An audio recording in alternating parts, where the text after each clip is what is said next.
The whispering wind begins. The wind at the crossroads never truly stopped. Even on the stillest nights when the rest of the village slept in a silence so deep it felt sacred, there would always be that low, eerie rustle, like someone whispering secrets just beyond hearing, just out of reach. People in Phong Le, a small village hidden deep in central Vietnam, knew better than to walk past the old banyan tree after sunset. The crossroads where three ancient dirt paths met and twisted toward the mountains, the rice fields and the forgotten cemetery had long been considered cursed.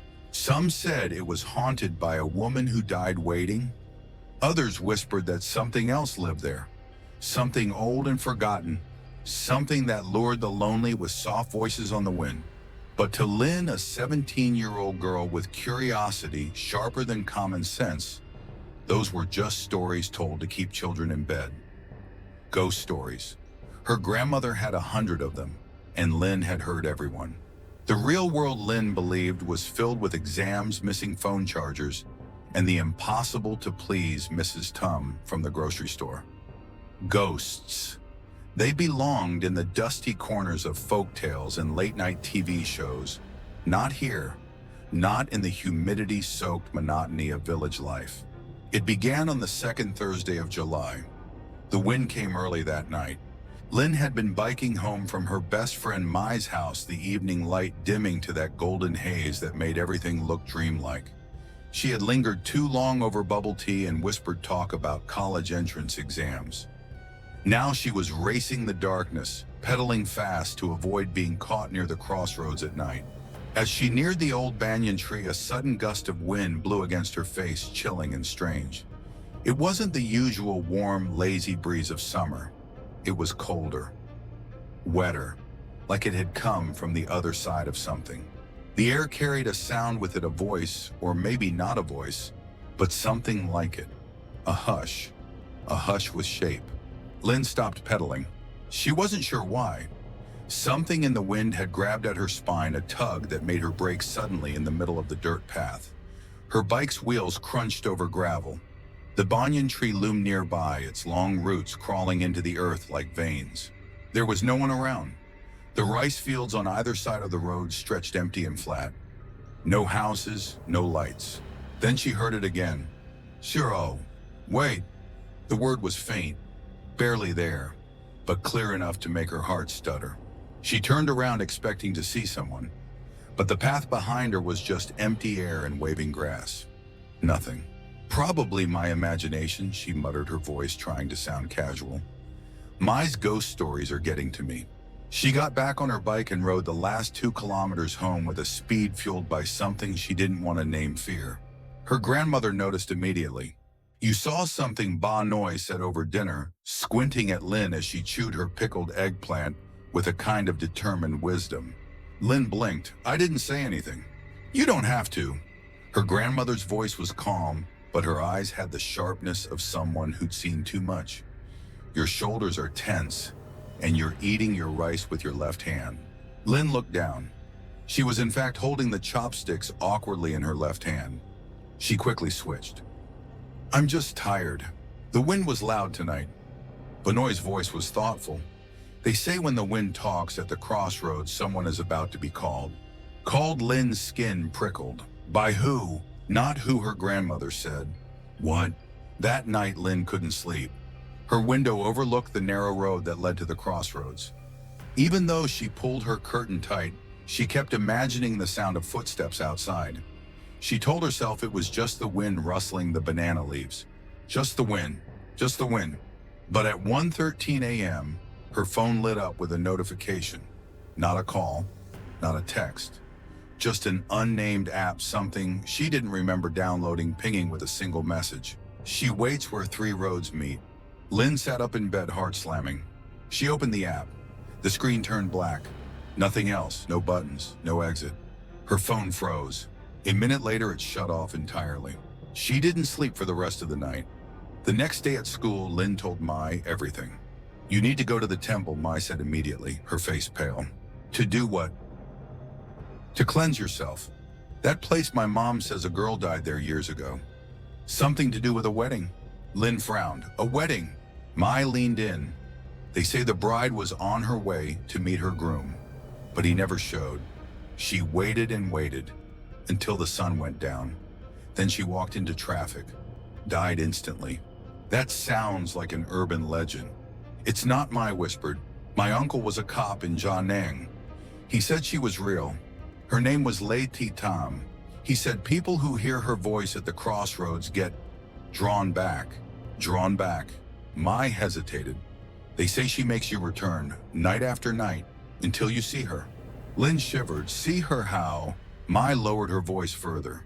Wearing the same wedding dress she died in, face hidden by a veil soaked in blood. That evening, Lynn's phone refused to turn on. The local shop couldn't fix it. No damage, the repair guy said, shrugging. Battery's fine. It's like something just stopped it. Lynn borrowed her grandmother's old flip phone. It barely worked. No internet, no weird apps. Still, at 1:13 a.m. it rang. No caller ID, just a single ring, then silence. She didn't answer. She couldn't. But she swore she heard someone breathing on the other end. On the third night, Lynn didn't even realize she was walking. She woke up barefoot in front of the crossroads. The banyan tree's roots curled like claws at her feet. She gasped and staggered back. The sky was moonless black as ink, and the air was heavy with rot. Her heartbeat was a hammer in her ears. And there, just beneath the tree, was a figure. A girl in a white dress. Still, motionless. Hair covering her face. Her hands hung limply at her sides. Lynn turned and ran. She didn't look back. Didn't stop until the lights of her house were in view. She didn't remember opening the door. She didn't remember collapsing onto the floor. Only her grandmother's voice brought her back. She saw you, Banoy said, kneeling beside her. Now you must listen. For the next 3 days, Lynn didn't leave the house. She didn't speak, barely ate. Her eyes stayed fixed on the window. The dreams were worse. Each night, the same image, standing at the crossroads waiting. A veil in her hand, a whisper in her ear. She waits. She woke with bruises on her ankles as if something had gripped her in her sleep. On the fourth night, Banoy sat beside her bed, a bundle of old joss paper and salt in her lap. You need to know her story, she said softly. Only then can you be free. Who is she? Lynn asked, voice raw. Her name was Tam, the old woman said. Lei Ti Tam. A bride, yes, but not a tragic love story. No. She leaned closer. She was murdered. In 1976, just after the war, Tam had been promised to a wealthy rice trader's son. The match was arranged, but the son's spoiled arrogant had no interest in her. Rumors spread that he was already in love with another. On the day of the wedding, Tam waited at the crossroads where the groom was supposed to meet her before heading to the village temple. But he never came. Instead, 2 drunk men, relatives of the groom, found her. They mocked her, taunted her, dragged her from the road. She was never seen again. 3 days later, her body was found in a canal near the rice fields. Her wedding dress torn, soaked in blood. Her face unrecognizable. The villagers buried her in silence, too afraid to speak out against the groom's family. Too afraid of spirits, of curses. From then on, the wind at the crossroads changed. She waits, Banoy said, but not for love. Lynn whispered, for vengeance. The old woman nodded. And you heard her. That makes you a bridge. She's using you to finish something. That night, Lynn didn't sleep. She sat by the window watching the road, a packet of salt in her lap, joss paper folded by her side. At exactly 1:13 a.m., the wind rose. This time she didn't look away. She stepped outside barefoot and walked to the crossroads. The air was sharp and thick, electric. The figure stood beneath the banyan tree again, closer this time. Lynn's mouth was dry. Her legs trembled, but she moved forward. You're Tam, she said. You died here. The figure didn't move. Lynn reached into her pocket and took out a small red envelope. Inside was a mirror, a gift from her grandmother wrapped in prayer. You were betrayed, hurt, forgotten. She held out the mirror. I remember you now. A sudden gust of wind tore through the trees. The figure raised its head. Lynn saw her eyes, dark pools of grief and rage. The veil lifted. Lynn's scream echoed across the empty fields.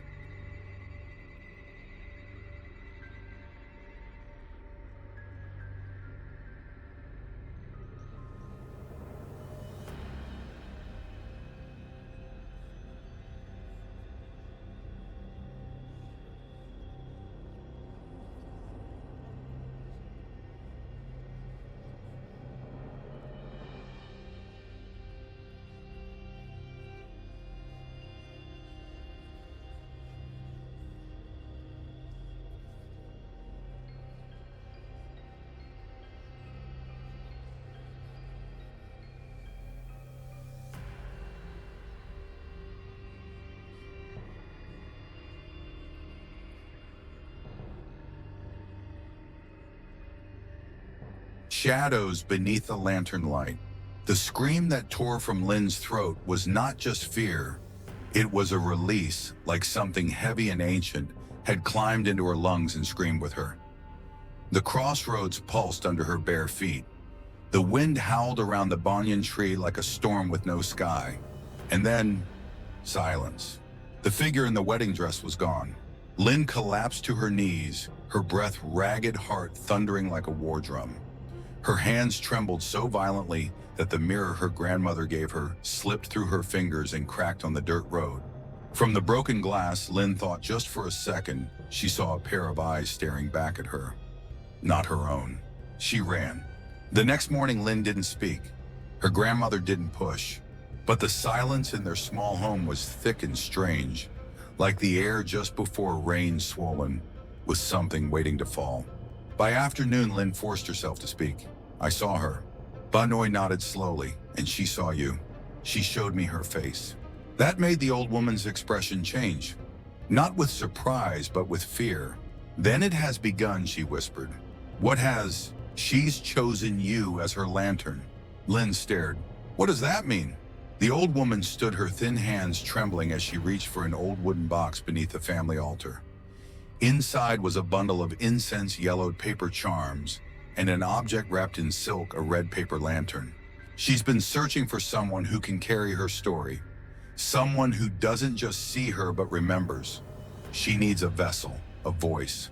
I didn't agree to this, Lynn said, but her voice sounded small, already distant.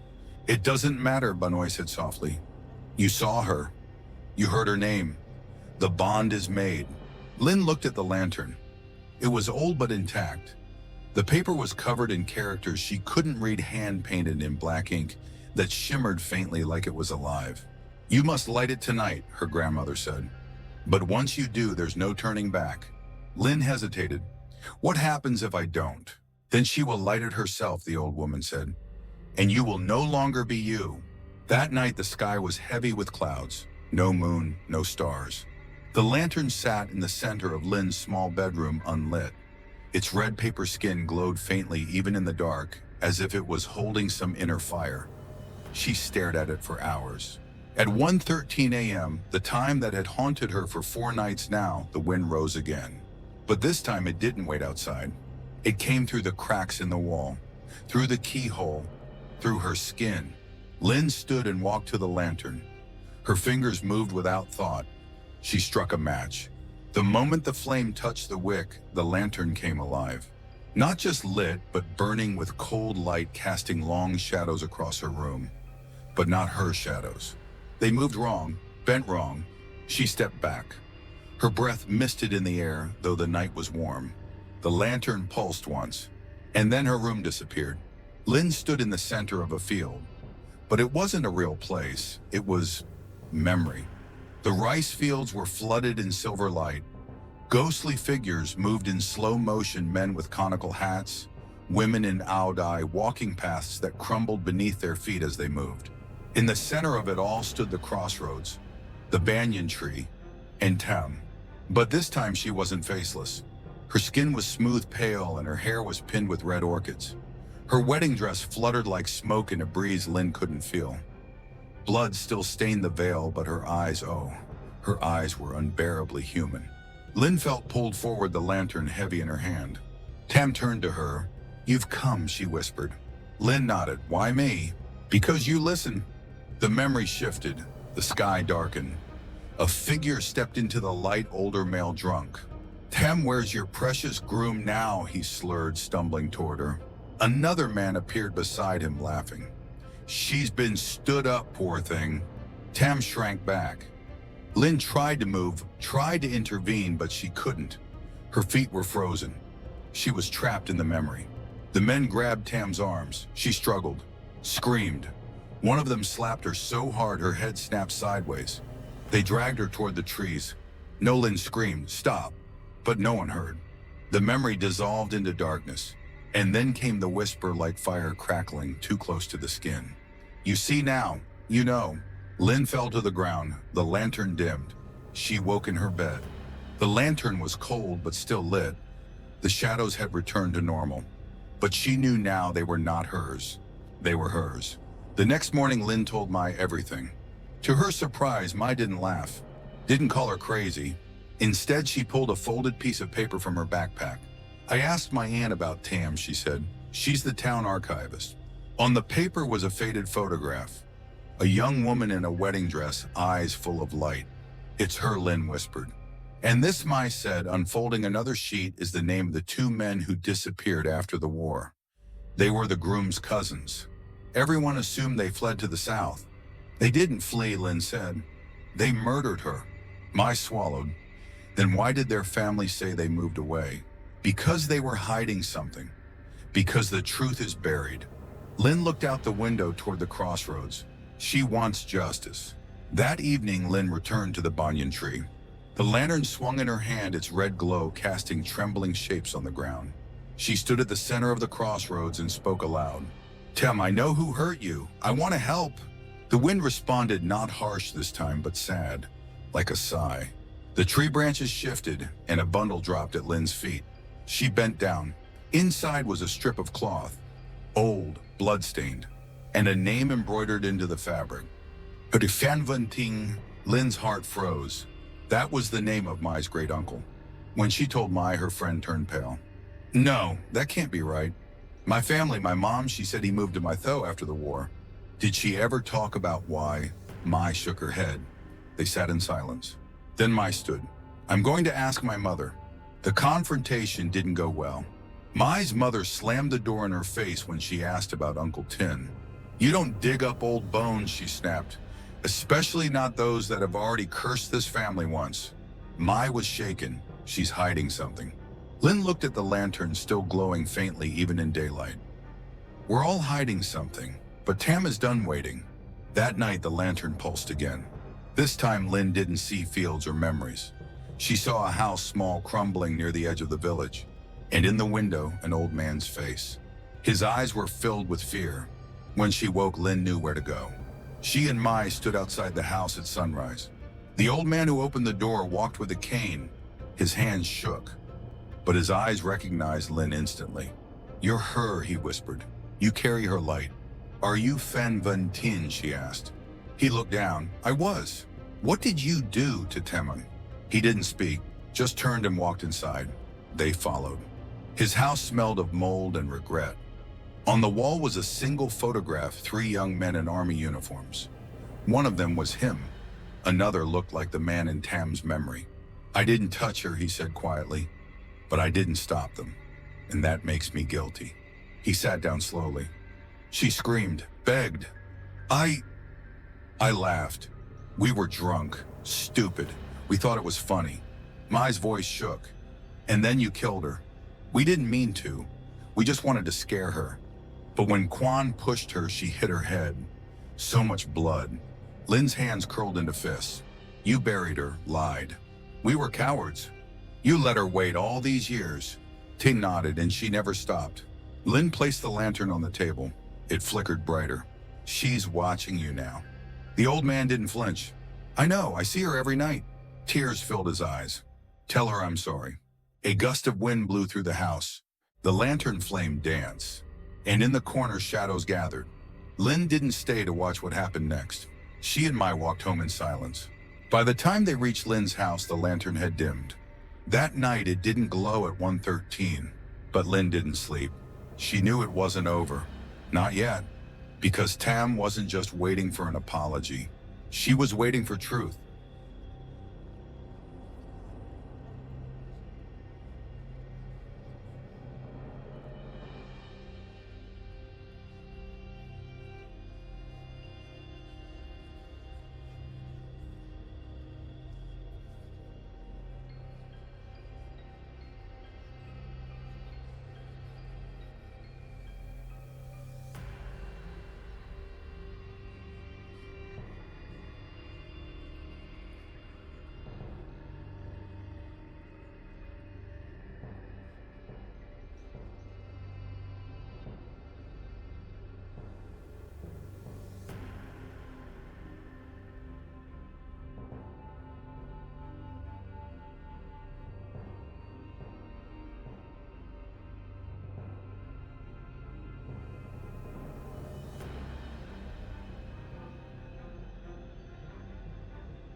The girl in the funeral dress. The lantern hadn't flickered for 2 nights. To anyone else, that might have been a relief, a sign the haunting had passed, the spirit appeased. But Lynn knew better. The quiet after an apology wasn't always peace. Sometimes it was simply waiting. A calm breath before something far worse. She hadn't dreamed of Tam again, but she had started to see her reflections in puddles that weren't hers. Shadows that passed too slowly behind glass. The veil, the red orchids, the eyes full of unspent rage. Lynn's grandmother had taken to burning herbs in every corner of the house. She is close, Banoy said, her fingers trembling as she wrapped yellow talismans in thread. She's not finished. Lynn sat beside the altar, the lantern in her lap, cold but humming faintly. I thought she just wanted them to admit what they did. She wanted the world to see it, not just a dying man's whisper, the old woman said. The dead do not ask for justice in silence. Not when they died in pain. But he confessed. To you, her grandmother snapped. And that will rot in a forgotten room. She wants a funeral, a real one. She wants her truth dressed and paraded before the entire village. The veil lifted. Lynn stared at the lantern. She wants a body. Mai didn't want to believe it. We're just kids, she said, pacing Lynn's room. We can't go digging up corpses. She's not a corpse, Lynn said. She's a girl who never got to be buried right. So we would sneak into a canal with shovels. She showed me where.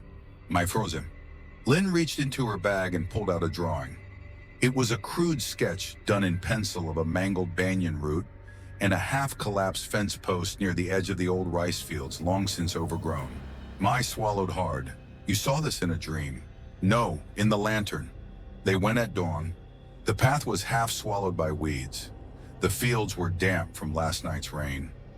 Every step Lynn took felt like she was walking deeper into the earth's memory, her boots sinking into history. Mai carried the shovel.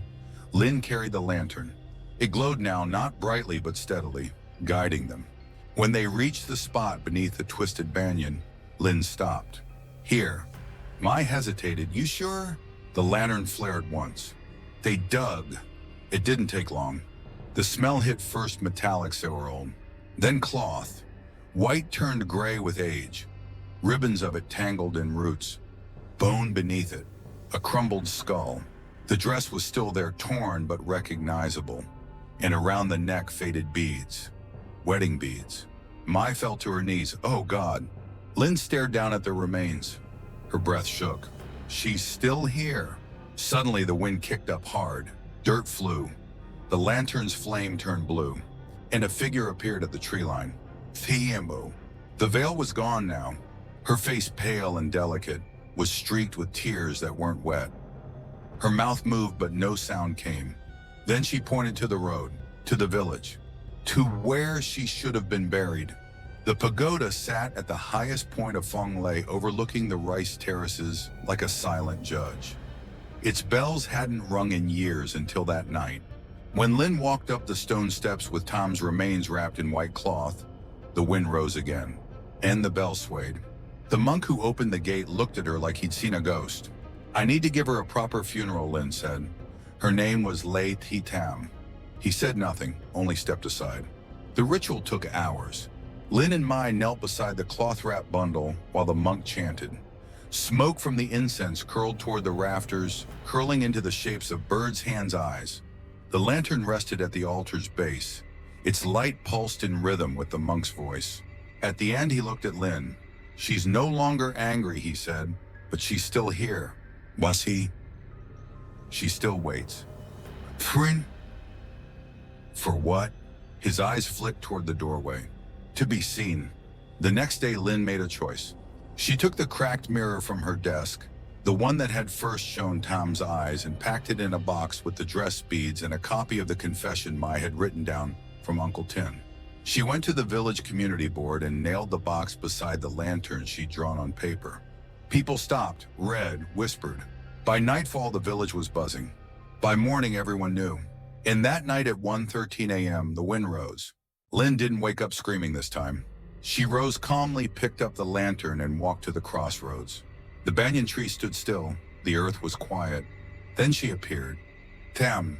but not broken, not bloodied, dressed in a new owl dye, white and unmarked. Her hair loose, her eyes calm. "You gave me a name again," she said. "You never lost it." Tam smiled. "But you're not finished," Lynn added. "Are you?" "No." She stepped closer. "There's one more truth to tell." The next vision wasn't of her death. It was after. Her spirit had wandered, confused, shattered. People passed her grave and called her the lost bride. They left offerings for luck and love. They lit incense for romance. None remembered she was murdered. None wanted to, until Lynn. And when Lynn lit the lantern, she gave her story weight. "Your pain doesn't have to be quiet," Lynn whispered. Tam nodded. "But you must finish it." Mai helped file the report. They took the box to the district police with the confession, the location of the remains, the history. At first, the officer on duty rolled his eyes. Another ghost story. Until he saw the name. Until he saw the bone bead part of the wedding necklace that had gone missing nearly 50 years ago. And the DNA test confirmed it. She was real. Lady Tam was officially listed as a victim of unresolved wartime violence. Her case reopened as a historic investigation. And at the village shrine, a new plaque was hung. Not the waiting bride, but is Sermoinum. Leper Tam, born 1956, died 1976, daughter, victim, witness. The next full moon, Lynn returned to the crossroads with Mai. The banyan tree no longer felt heavy. The wind was soft. They lit incense. The lantern stayed dark. "She's gone," Mai said. "No," Lynn said. "She's home." They stood in silence. Then Lynn smiled. "She doesn't need to wait anymore."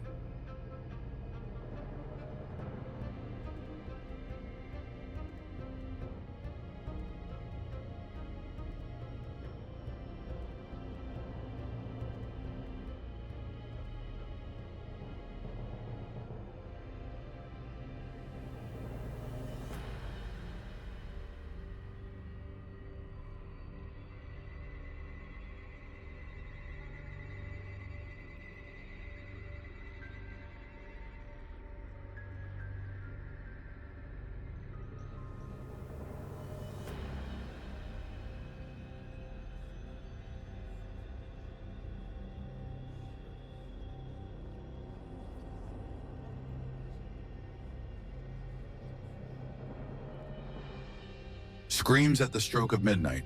The village of Fong Lei did not fall silent after the truth of Tam's death came to light. It stirred. At first, it was the quiet kind of stirring murmured prayers at ancestor altars, glances thrown at the crossroads that lasted a beat too long, incense sticks offered at shrines with slightly trembling hands. But then came the screams. It started 3 days after Tam's memorial was erected. At precisely midnight, not one teen, a different sound pierced the village. Not wind, not whispering, but screams sharp, anguished, coming from nowhere and everywhere at once. The first to hear it was Ong Sao, the old caretaker of the community temple. He lived alone in a shack behind the lotus pond. That night he swore he heard a woman shriek from the middle of the pond, followed by a pounding on his door, even though no one was there. The next day the villagers gathered to talk about it. Most shrugged it off. Stress, spirits unsettled by the storm. Maybe the ghost of Tam hadn't truly gone. Lynn wasn't convinced. She hadn't heard the scream herself, not that first night. But by the third night she did. It happened again at exactly 12 a.m. A sharp, raw scream like lungs tearing, and then silence. It came from the direction of the rice fields. "I thought it was over," Mai said, pale and shaking. "We helped her. She's free." "We helped," Tamlin said. But what if she wasn't alone? The idea sat heavy between them.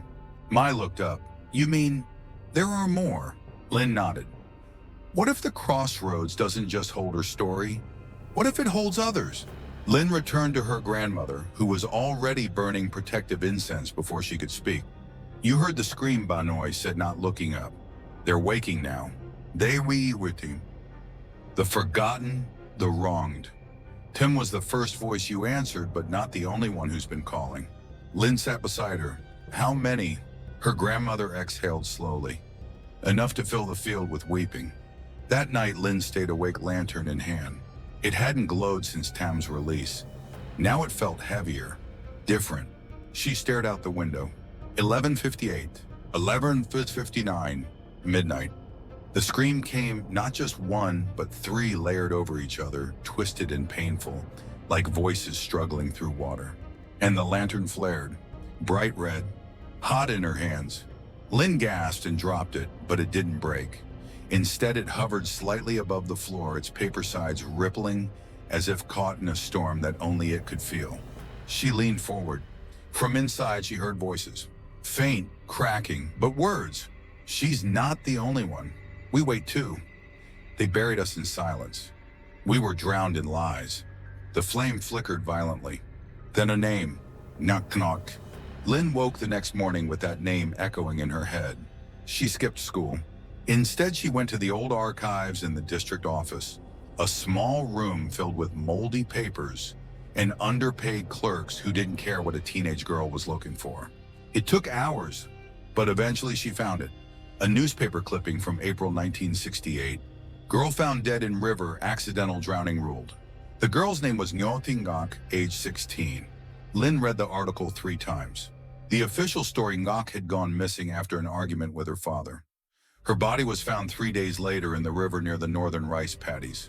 Authorities declared it a suicide, but something didn't sit right. The photo showed her in a school uniform, smiling, and behind her a class photo with 2 girls' faces scratched out. Underneath, written faintly in pen, they pushed her. Lynn brought the clipping to Mai. We need to find her family. They went door to door asking about the name. Most older villagers frowned, some turned away. She was troubled, one auntie said. Always running around with those city girls. She shamed her family, another muttered. But one man, Mr. John, nearly 80, looked at the photo and nodded. She wasn't a suicide, he said softly. She was silenced. He leaned forward.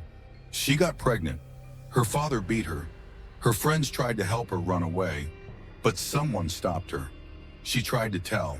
She wrote a letter. Lynn's pulse raced. What happened to the letter? Burned, Mr. John said, along with her body. Her father didn't even let her be buried properly.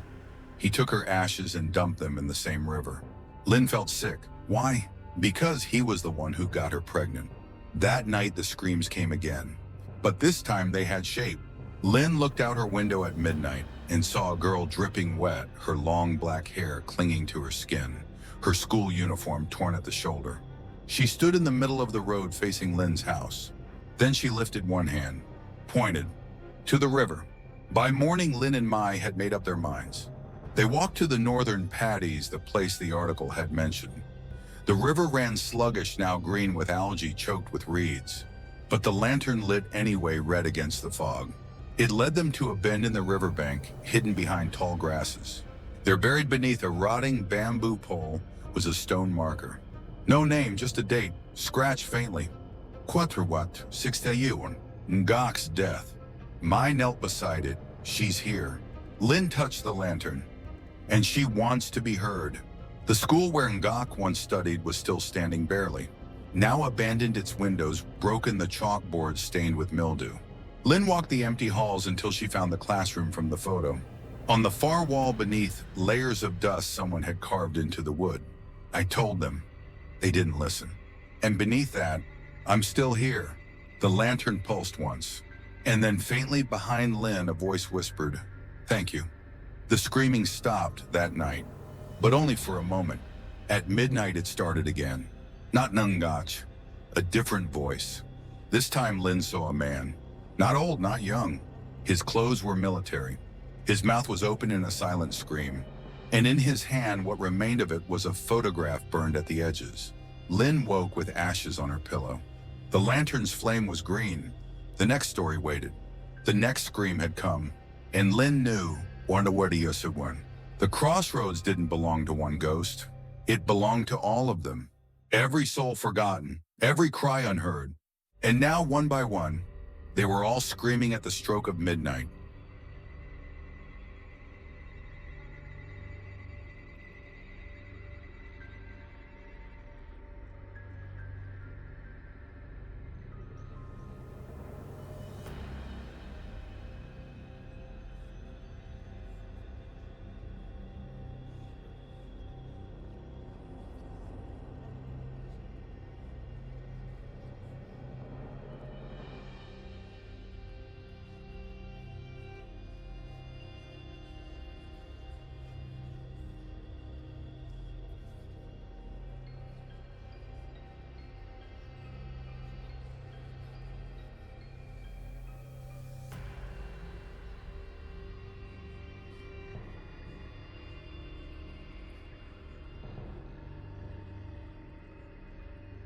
the road where time stops.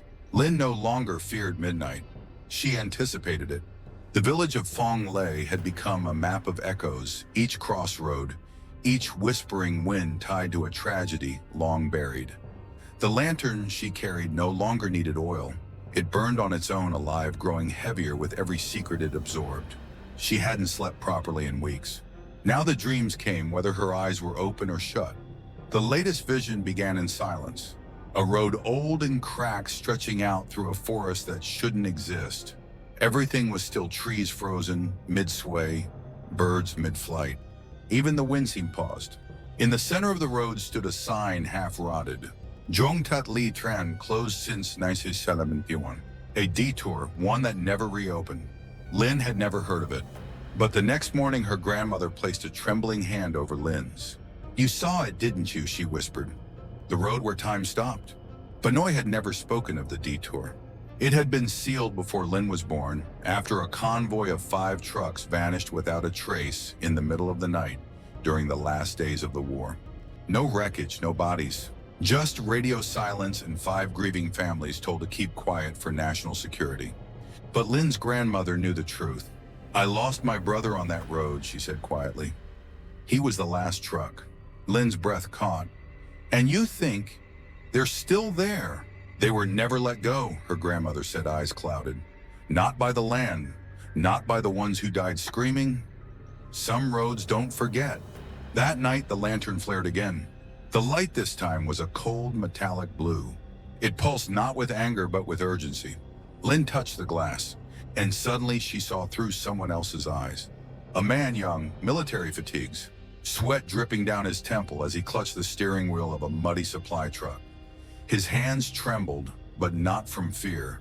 He was angry, shouting. "Don't go that way," someone was yelling in the radio. But the man ignored it. Beside him in the passenger seat sat a girl barely 17, dressed like a nurse. She was crying. The man took her hand. "We'll make it. Just hold on." They turned onto the detour, and the world bent. Lin gasped and staggered back. She was in her room, the lantern swaying. But the girl from the vision, she looked familiar. From a photo, maybe. Or, no, from a memory, not her own. Lin found the name through the old school archives, again buried beneath decades of dust. Nguyen Minh Tuyet, born 1953, volunteer nurse, disappeared in transit with convoy near Zhongtat Li Tran, presumed dead. One of 23 missing. No bodies ever found. No graves. Just a line in a forgotten war ledger. Lin needed help. She called Mai. They met at the forest edge that same day. The road wasn't on any map anymore, but the lantern knew. It led them through thick underbrush, past rusting signs and vine-choked milestones to an overgrown path that felt colder than it should. The trees here didn't move. The air didn't breathe. Time had stopped. At the old checkpoint, they found the first truck, or what was left of it. Half sunken into the soil, its metal shell bloated with rust, the driver's door still ajar, as if someone had just stepped out. Inside, the smell was sweet, rotten, but no bones. Only a photo, yellowed and brittle, pinned to the dash. The same girl from Lin's vision, smiling, holding a bundle wrapped in cloth. On the back, Minh Tuyet and baby Quang, 1971. "She had a child," Mai whispered. "She was trying to escape." Maybe the convoy wasn't just a military run, Lin said. Maybe some of them were trying to defect, to leave, to survive. They pressed deeper. 1 truck, then 2, then 5. Each more corroded than the last, each one strangely empty. No bodies, no signs of life. But objects remained: rosaries, a child's shoe, a blood-stained nurse's cap. Time had stripped away everything except memory. At the center of the road was a shrine. Old crude, made from stacked helmets and rifle barrels tied together with faded red ribbons. And hanging from the middle was a pendant, an army tag etched with blood. Lin reached out to touch it, and the world shattered again. She stood in the middle of the convoy now. Men shouting, gunfire in the distance. The road shaking as though the jungle itself was screaming. Then the ambush, but not from outside, from within. One of the officers turned on them, pulled his gun. "No one leaves," he hissed. "Orders are orders." He shot the driver of the lead truck. Chaos erupted. Min Tuyet tried to run with her baby. Lin felt the terror, the helplessness. Then a shot, the baby's cry, then silence. Lin collapsed as the vision ended. The forest around her remained still, but the lantern glowed like a heartbeat. Someone betrayed them, she whispered. They didn't just vanish, they were silenced. Every single one of them. That night, Lin brought offerings to the shrine. Incense, fresh rice, a single red thread. Mai brought her grandmother's prayer book. They chanted as the clock neared midnight, and when it struck, the forest screamed. A wall of voices, wails, shouts, cries of children and orders barked in anger. Then a final fractured whisper, "Forgive us." The air grew calm. The blue light dimmed, and in the place where the shrine stood, a faint trail of footprints now glowed, leading away from the road, toward peace. The lantern flickered, then extinguished itself. For the first time in days, Lin slept deeply.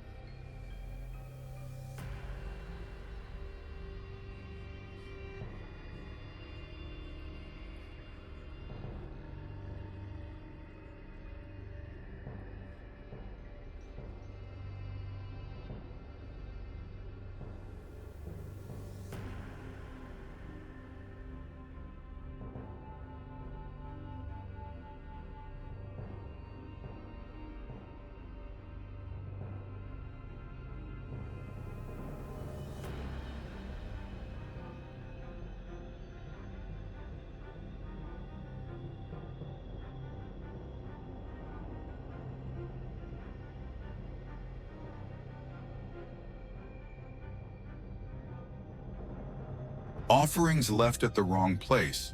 Lin thought she could rest. After the road where time stops finally released its ghosts, she believed the lantern's glow had fulfilled its purpose.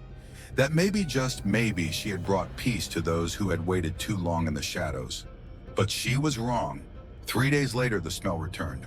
It wasn't just the usual scent of incense or burning grass. This was something else. Rotting lotus, molded rice, iron in the air like rust and old blood. Lin's grandmother noticed it first. "Someone's been leaving offerings," she said, pinching her nose. "But not at the shrines." Lin blinked. "What do you mean?" "At the wrong places," her grandmother whispered. "And now, they're confused." In the village of Ba Sha, just a few kilometers north, strange things had started happening. At first it was small. Dogs barking at empty corners. Wind chimes clanging without wind. Bowls of food placed outside homes disappearing before dawn, only for the same food to reappear the next night, cold and uneaten, at someone else's doorstep.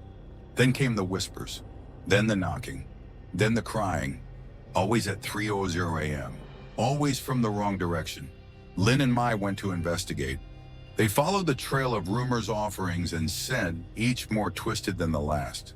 Outside the home of an old woman named Ko An, they found a charcoal doll hung upside down from a bamboo stake. It was handmade but bound in red string and marked with symbols neither of them recognized. Beside it, a plate of raw pork belly already crawling with flies. And in the middle, a broken incense stick. Still warm. "Someone's calling them," Mai whispered. Calling what Lin asked, heart pounding. Mai didn't answer, but the lantern at Lin's side flared, a sickly green this time. They traced the offerings to a field behind the old rubber factory abandoned since the 80s, after a fire had claimed 10 workers in a single night. The place was wrong. The air buzzed with static. The soil cracked beneath their feet. Someone had been digging shallow holes. Each one held something left behind, offerings made in fear, not respect. A child's toy half burned. A wedding photo torn in half. A live chicken throat slit but still twitching. A mirror face down in the dirt. "That's not an altar," Mai said. "That's a trap." Lin turned to her. "A trap for who?" "For whatever's still listening," Mai whispered. But they offered it at the wrong place. The wrong spirits came. That night, the girl came back. Not Min Tuyet, a different girl. Lin saw her through the mirror, pale hair, wet face, twisted into a scream she could not release. She didn't move. She only stared. And behind her, A field of arms reaching out from the earth. Some missing fingers, others fresh and still bleeding, each one clawing toward her feet. And she was smiling. Lynn woke up bleeding from the nose. The mirror in her room cracked in two. They brought the broken mirror to an old monk named Tai Bayan in Longjin, a quiet blind man who had once been a shaman before turning to the temple. He held the mirror without seeing it. "This isn't just a reflection," he said. "It's an invitation. Someone has been feeding the hungry ones." Mai swallowed. The what? Spirits without names, without memory. The kind that come when people make offerings out of fear, not love. "Can they be sent back?" Lynn asked. The old monk was quiet.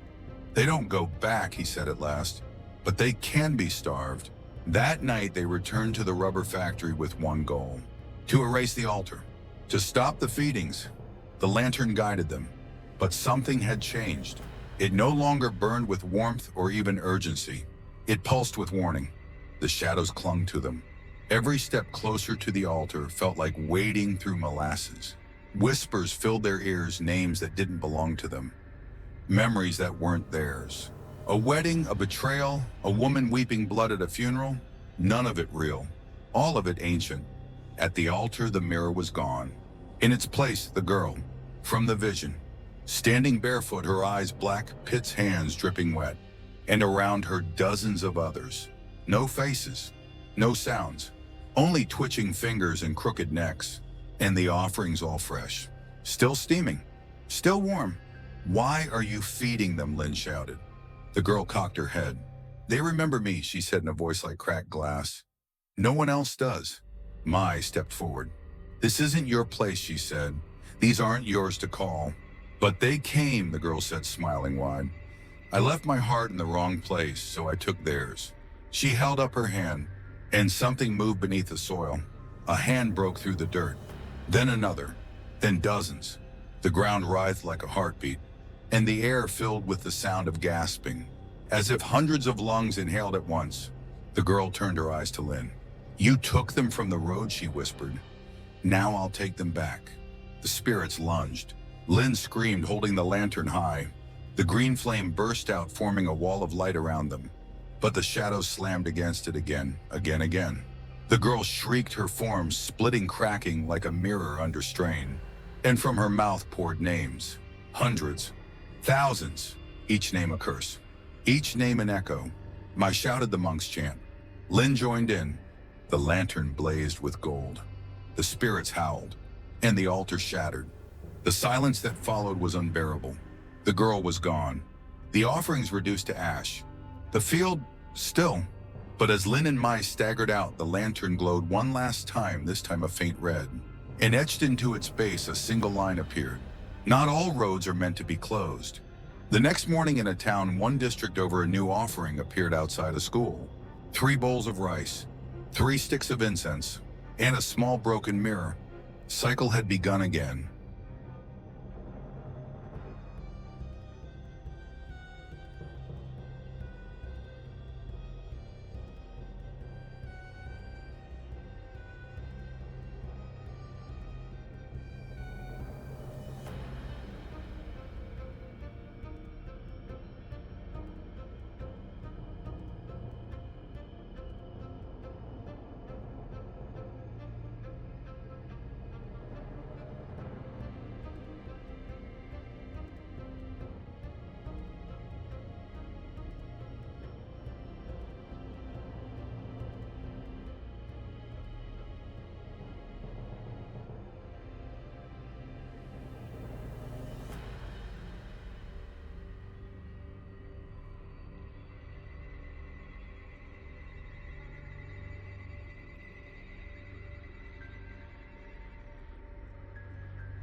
She opens her eyes tonight. Lynn knew the girl would return. The one with the hollow eyes. The one who called the wrong spirits and fed them from grief and neglect. But it wasn't fear that gripped her this time. It was the weight of something else. A realization. This wasn't about one spirit anymore. This was about who remembered and who chose to forget. After the altar in the rubber factory was destroyed, the air in Fonglei shifted, but not in relief. People became quieter, their gazes more avoidant, as if something had stirred within them. And every night at exactly 3:00 a.m., someone new woke screaming. But they never remembered why. Just the same line whispered on their cracked lips. She's opening her eyes tonight. Mai was the first to change. She stopped laughing at Lynn's jokes, stopped texting back. She stared into space too long, jumped at every knock. And then she began to hum. Low, disjointed. A lullaby neither of them remembered learning. Lynn caught her one morning, standing in front of a mirror, humming that same haunting tune while tapping the surface rhythmically. Tap, tap, tap. Mai did tu. Her friend turned slowly, face-pale eyes glassy. She's looking through me now, she said. She wants to find a way. That night, the lantern lit itself without being touched. The flame was black. It didn't cast light, it consumed it. And on its side, strange marks had appeared, symbols Lynn had seen once in a prayer book her grandmother had locked away years ago. She retrieved it from the bottom drawer, blew off the dust and flipped through the pages. On one page, carefully folded and pressed between brittle paper, was an old photograph. A group of girls. One stood at the back, face partially obscured but her eyes unmistakable, wide, watching. Smiling like she knew she wouldn't have to wait forever, Lynn turned the photo over. Class of 62, Baktuyet. The name sent a jolt through Lynn's chest. Not just because it sounded familiar, but because it felt wrong. She remembered hearing it once whispered by an elder after a funeral years ago. She should have stayed buried. The next night, Mai vanished. Her phone left on the doorstep, her shoes soaked in river water. Lynn followed her trail hard in her throat. It led her through the market, through the alley behind the old tea house, to a house she had never seen before. A small, crumbling structure overgrown with vines and wrapped in offerings. Candles, puppets, bones. It was quiet inside. Too quiet, until Lynn stepped through the doorway. The house was filled with mirrors. Dozens, each one facing another. Some cracked, some whole, and in each reflection Mai, but different. In one, she was smiling unnaturally wide. In another, her eyes bled black. And in the largest mirror at the center of the room, she stood unmoving, wearing a white dress. Not her own, but a funeral gown. Lynn stepped forward. Mai. The figure didn't move. Then the lantern in Lynn's hand flickered, and in the mirror, Mai's lips moved. She's inside now. Lynn smashed the mirror. The sound was deafening, glass and scream and silence all at once. Mai collapsed to the floor behind her, gasping, shaking free. But the room, it wasn't empty anymore. From behind the remaining mirrors, a shape emerged. A girl, black hair long as shadows, skin pale as bone, dressed in rotted lace. Her eyes were closed, but her fingers twitched. And then without warning, she opened her eyes. Lynn couldn't move. The room became cold, every mirror fogged. The lantern pulsed erratically, and the girl spoke, but not aloud. Inside Lynn's head. You brought them peace, you gave names to the forgotten. Now give me yours. Lynn's hands trembled. She gripped the lantern tighter. No. The girl blinked slowly. You already carry me, she whispered. And Lynn understood. Every offering, every name spoken aloud, every spirit she helped pass on. She had been carving a path, not just for those she freed, but for her. Mai woke with blood in her ears. I saw her dream, she said, voice hollow. She used to be beautiful, a daughter of wealth, a girl who fell in love with the wrong man, who got pregnant, who was locked in a room with a mirror and told to disappear. Her name wasn't Bak Tu, yet Lynn whispered. That was what they renamed her in death. Her real name was Tidyu. They researched. Every clue led deeper into old Fonglei records, ones blacked out, censored, or misplaced. Dieu was the daughter of a local official, disappeared in 1962. The story was that she ran off with a man from another province, but whispers told otherwise. She was found in her own home, dead in front of a mirror, the word shame carved into her arm. The mirror had been sold, passed around, until it ended up in the house behind the tea house. The same house Lynn had just walked into. The place the girl never left. That night, the final warning came. The lantern didn't light this time. It cracked. And from inside, for the first time since it had entered her life, a voice came, not one of the dead, but of Dear herself. She was awake now, and she was hungry. They went to the house one last time. This time Lynn brought no lantern, only a mirror, clean, clear, untainted, and a letter, her own, written by hand, sealed in red thread. An offering not of fear but of memory, of witness. I see you, she whispered, standing before the shattered room, and I won't let them forget again. The house trembled. The walls screamed. And behind Lynn, every mirror shattered in unison, except the one in her hand. Dio appeared in the glass. Not monstrous, not angry. Just a girl, eyes wet, hair falling in her face. You remember me? Lynn nodded. I do. Dio smiled. And for the first time since 1962, she let go. The reflection faded, and the room went still. Maya was never the same. Neither was Lynn. But the house behind the tea house crumbled a week later on its own, during a clear morning. And in the rubble, only one thing remained untouched. A photo. A young girl in a white dress smiling softly beside a mirror. No curse. No shadow. Only remembrance. That night, for the first time in months, no one in Fonglei screamed at 3:00 a.m. But in a village 3 rivers away, a young boy stared at his window and whispered, "She's in the glass again."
Blood at the Crossroads.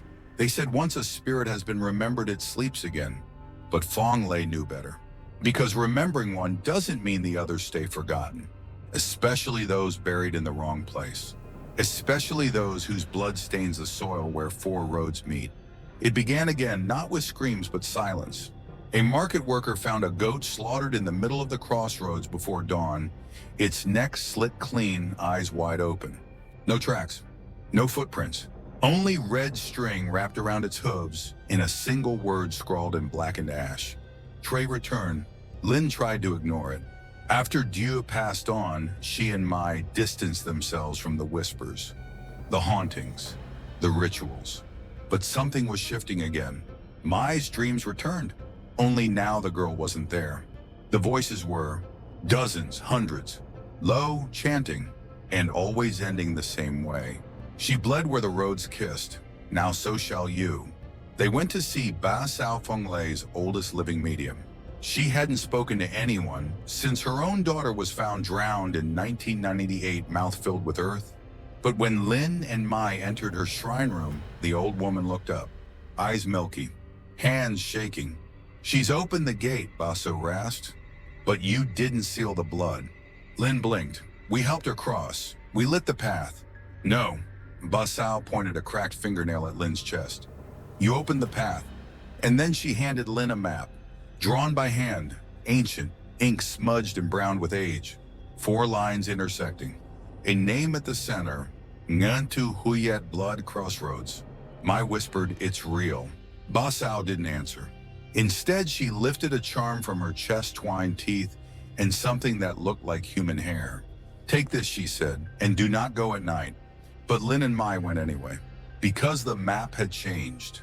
At sunset, ink that wasn't visible before began to emerge markings, phrases, names, and one symbol they couldn't ignore, the same one that had been etched on Lin's lantern before it cracked. A circle, 4 lines, and at its heart, a bleeding eye. The crossroads sat at the edge of an abandoned rubber plantation where four roads curved unnaturally to meet in a sunken dip. It shouldn't have been there. No GPS marked it, but it pulsed with something old and angry. They arrived just before midnight. Wind still, air too thick. The soil was black and moist, though it hadn't rained in days. And in the exact center, someone had laid out a circle of teeth. Children's teeth. My gagged. Lynn stepped forward, remembering what Basao had said. Don't disturb the blood. But it was already disturbed, because someone had drawn a sigil in the middle of the tooth circle using a mixture of ash and something that smelled like iron. And at its edge, written in broken Vietnamese, "She is not the only one who died here." The moment Lynn touched the edge of the sigil, the ground beneath them groaned. Then the wind returned. Not soft, not natural. It howled like lungs gasping. It carried whispers, names. Lynn heard her mother's voice. Mai heard her sister's. But when they turned to each other, both girls were pale and still. Don't answer, Lynn said. It's not them. But it was too late. Mai had already said, yes. The earth split. Just a crack, but wide enough. A rush of heat burst upward. With it came a smell, rot copper incense and something else. Burnt silk. And then the blood came. From nowhere. Pouring out of the crack. Dark. Thicker than it should have been. It slithered into the grooves of the sigil, completing its shape. And from the trees, shadows began to move. They weren't human. They weren't ghost. They were something else. Figures stitched from grief, carved from salt and bone. Some missing mouths, others covered in mirrors. But they all whispered in unison. She paid the price, but you broke the pact. Mai clutched Lynn's arm. We didn't make any pact. The tallest figure stepped forward. Face a hollow mask, body bleeding from every joint. You carry her lantern. Lynn shook her head. It broke. We burned the remains. You lit it, it hissed. You woke them. Now you bleed. The wind snapped. The shadows lunged. Lynn screamed and raised Basao's charm teeth and twine glowing faintly. The spirits recoiled, but not far. Mai dropped to her knees, covering her ears. Lynn chanted blindly, recalling every prayer she knew. The ground hissed, and then the blood turned cold, frozen.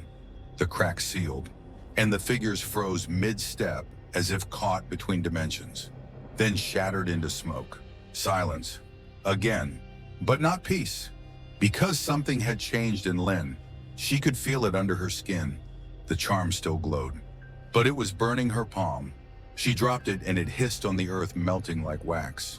Mai stood slowly, eyes wide. Your eyes, Lynn, they're bleeding. Back at home, Lynn washed her face again and again. But the blood kept returning, not from her eyes now, but from her pores. Tiny crimson beads forming along her neck, her chest, her palms, wherever the lantern had once touched. She looked in the mirror and saw something behind her.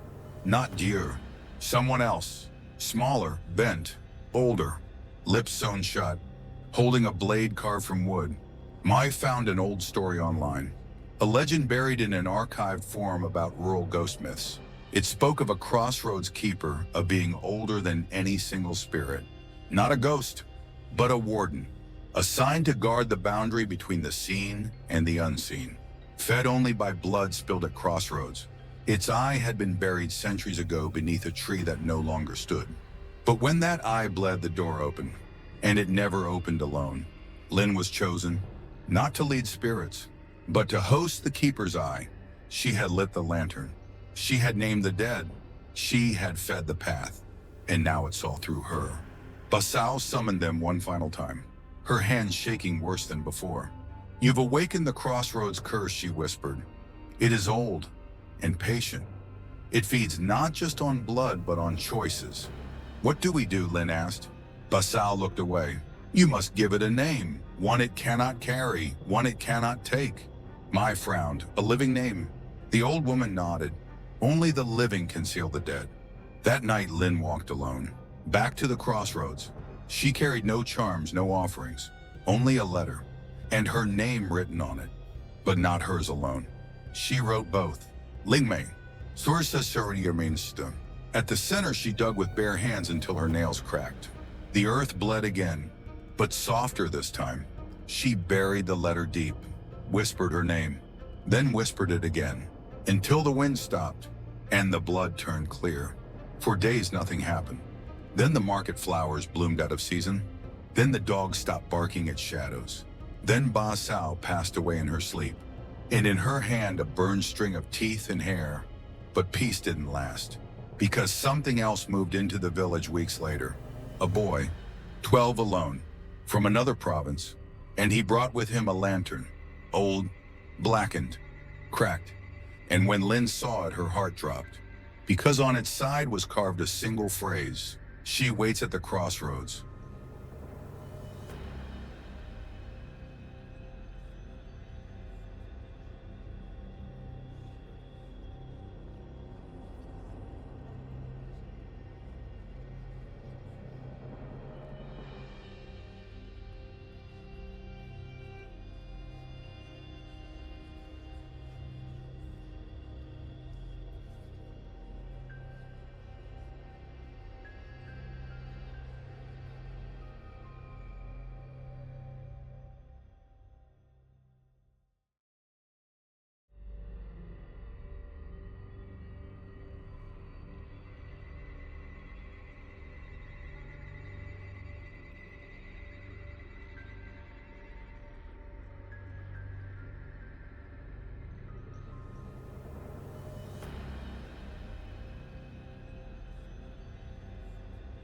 Her name was erased. Some names are whispered until they become stories. Others are buried so deep, even the dead forget them.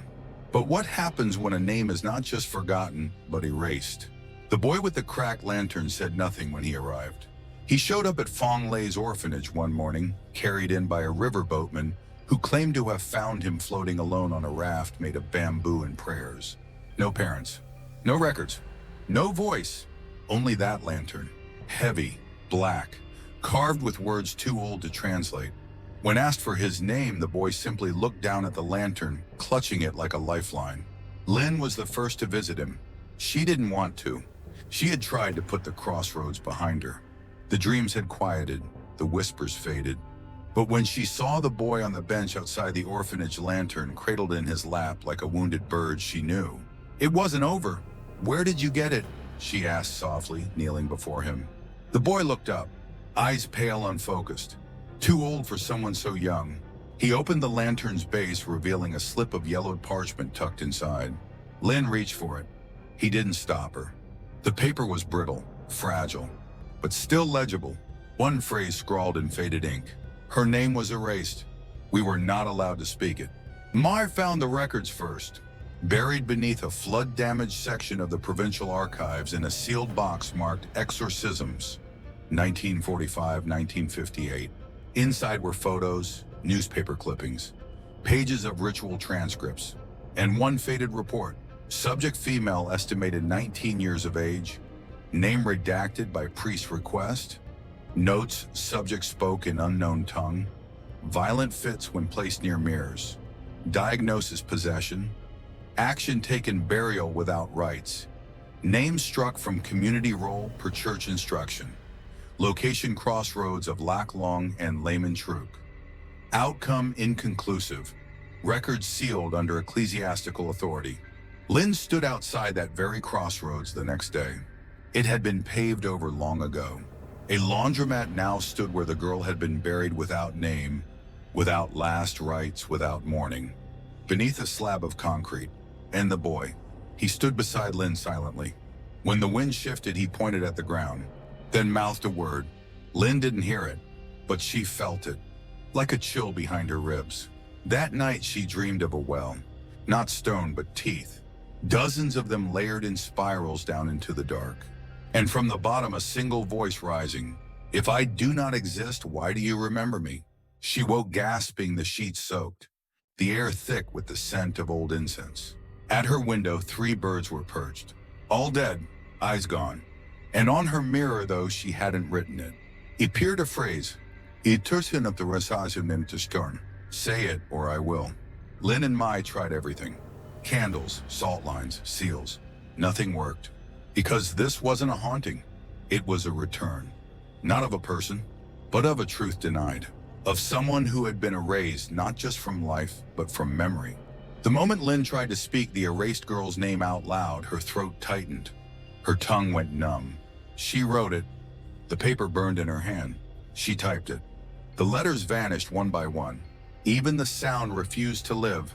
Ba Sao's journal, recovered by her niece after the old woman's death, offered one final clue. A passage scribbled in the margins.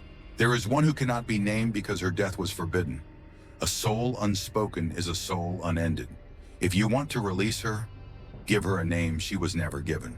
But what name? How do you name someone whose existence was redacted by ritual, whose face appears only in mirrors, whose breath curls around candle wicks? The boy knew. He took Lynn's hand and led her to the river, to a cove no one used anymore. There, beneath the roots of a banyan tree, he dug with his bare hands until he hit wood. A box, unmarked. Inside, a bone comb, a length of red thread, and a single page. A birth certificate, torn, water-stained, almost unreadable. But 2 words remained. Nguyen and Ann. Lynn held the paper to her chest. The ground shivered. The boy smiled for the first time, and from his mouth came a voice not his own. Female. Soft. Tired. And my name was Ann. It was like unlocking a door that had been buried behind walls of silence. The wind shifted, the trees bent, and from every mirror in Lynn's home, faces began to appear. Dozens, hundreds, all women, all silent, each one mouthing the same word. Anterm. I lit the candles. Lynn stood at the center of the chalk circle holding the lantern, but it no longer glowed black. This time it flickered with white light. Not cold, not warm, just still. At 3:00 a.m. they spoke together. We return the name that was taken. We speak for the unspeaking. We remember the forgotten. The room filled with a low hum, not a scream, a sigh. And then, a frofonitzerusern, it rained. Inside the house, not water, petals, white blossoms falling like snow covering every surface. And the boy, he vanished. Only the lantern remained. Inside it now, not a light but a reflection. Of a girl, 17, smiling gently, eyes clear, hair pinned back with red thread. Lynn whispered, Anne. The reflection nodded once, and then faded. No one screamed the next day. No mirrors cracked. No birds fell. But at the crossroads beneath the laundromat's concrete, workers reported something strange. A crack had formed overnight, and from inside it grew a single white lily, blooming from asphalt, facing the sky. Lynn never saw the boy again, but every year on the 7th night of the 7th month, a letter arrived at her door. No envelope, no stamp, only 3 words in calligraphy. She is known. But the story doesn't end there, because far to the north, in a district where 4 villages meet, a well has reopened, and beside it, scratched into stone, another waits.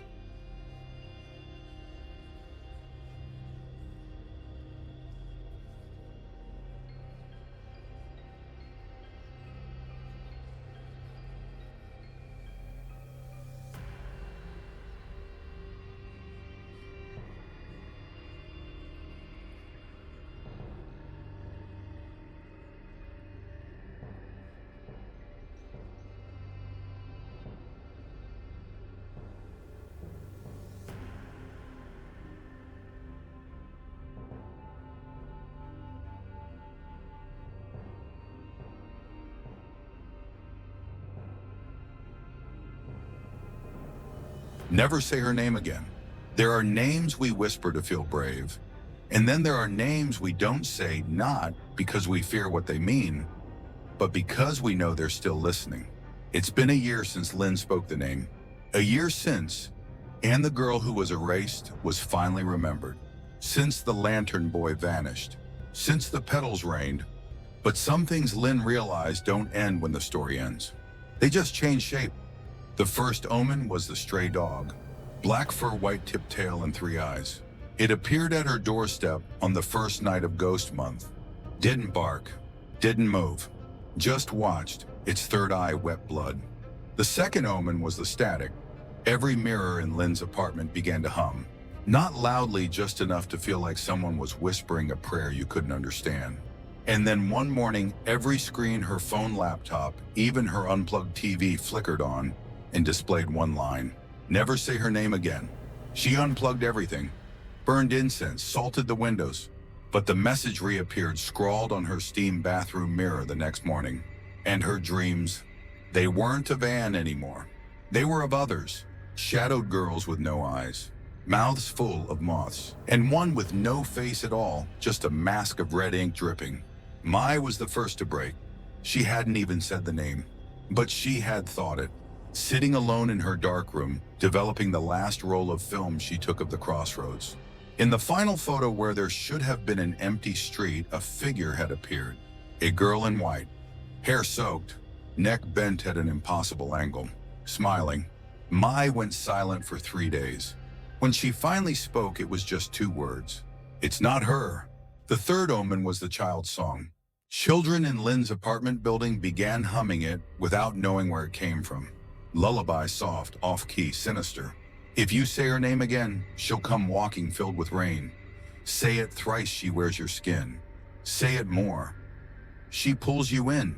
No one taught it to them. They just knew it. Lynn reached out to the only person who might understand, the priest who oversaw the girl's exorcism in 1958. But he was long dead.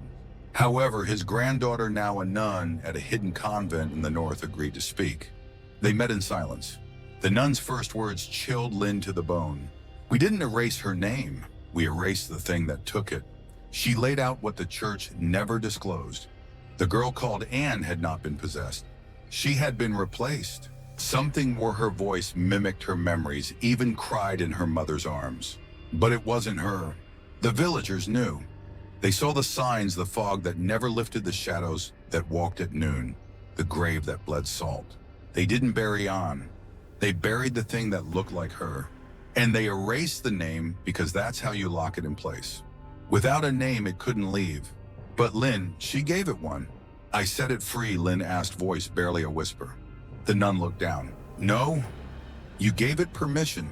By remembering and by speaking her name, Lynn didn't release a soul.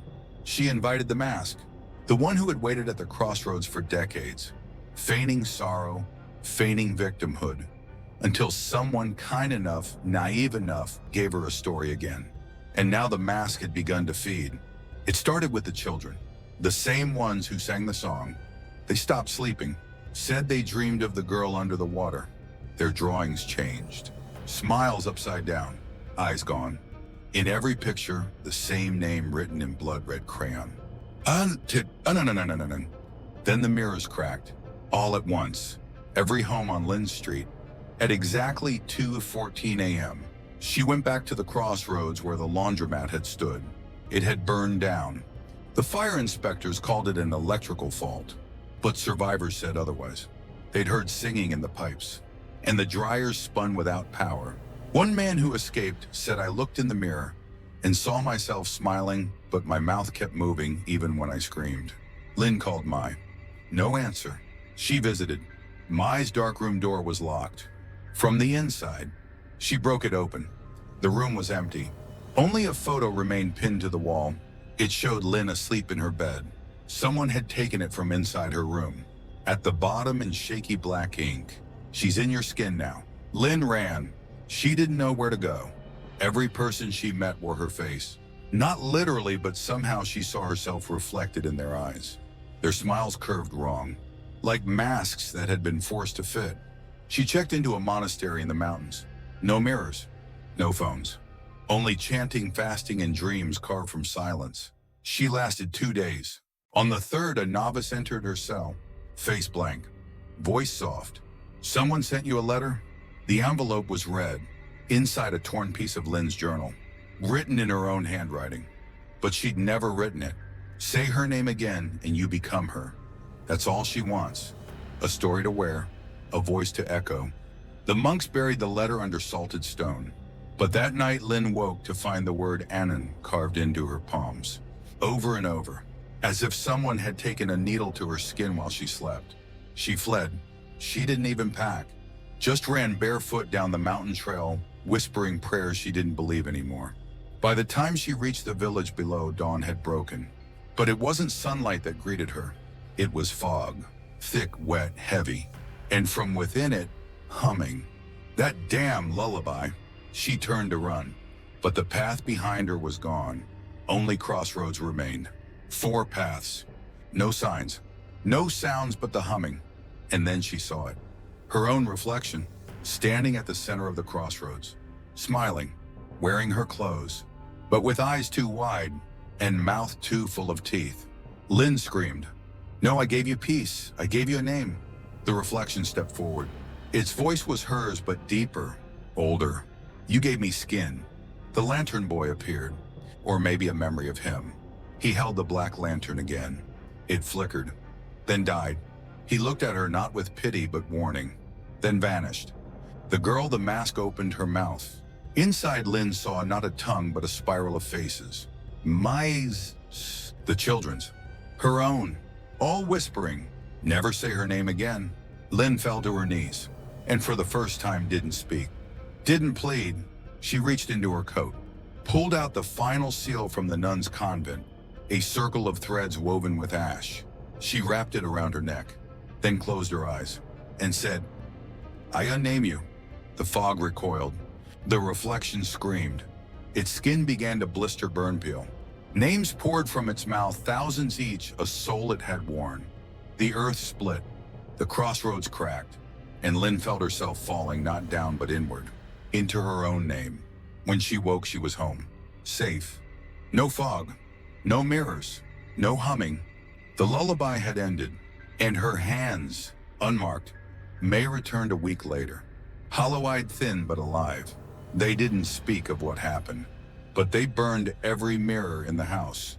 No more names, no more stories, just silence. Years passed.